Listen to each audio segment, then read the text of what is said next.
तो दोस्तों, जैसा कि आप सब भी जानते ही हैं कि खेसारी और काजल के बीच बहुत दिनों से झगड़े चल ही रहे थे, लेकिन फिर से इनके बीच सब कुछ ठीक हो गया। लेकिन फिर भी दोनों साथ में कभी काम नहीं कर रहे थे, तो वही अब इनके बीच फिर से लड़ाई छिड़ गई है और इस बार शुरुआत काजल ने की है। जी हाँ, और काजल खेसारी को लेकर बड़ी बात बोल दी है, जिसे जानकर आप सब भी चौंक जाएंगे। तो अगर आप सब भी जानना चाहते हैं कि काजल राघवानी क्या बोली है, तो हमारे वीडियो के साथ अंत तक बने रहिएगा। और हम वीडियो में आगे बढ़े उससे पहले आप हमारे वीडियो को लाइक कर दें, चैनल को सब्सक्राइब कर लें और हमारा वीडियो देखने के बाद शेयर करना ना भूलिएगा।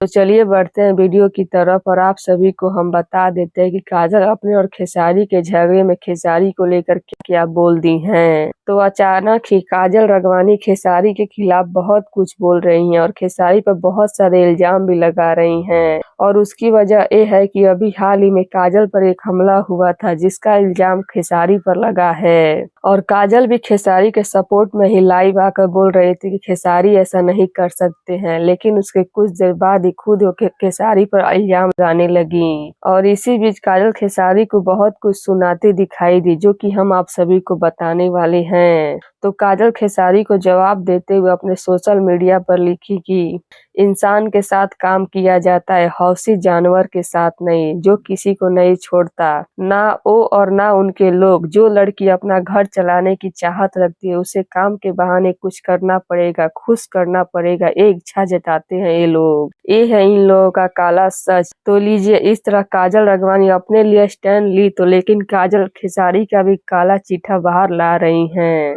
और खेसारी पर गंदे गंदे इल्जाम भी लगा रही हैं। तो अब इस पर आप सभी का क्या कहना है? क्या आप सभी काजल की इन बातों से सहमत है? अपनी राय नीचे कमेंट बॉक्स में जरूर दीजिएगा। धन्यवाद।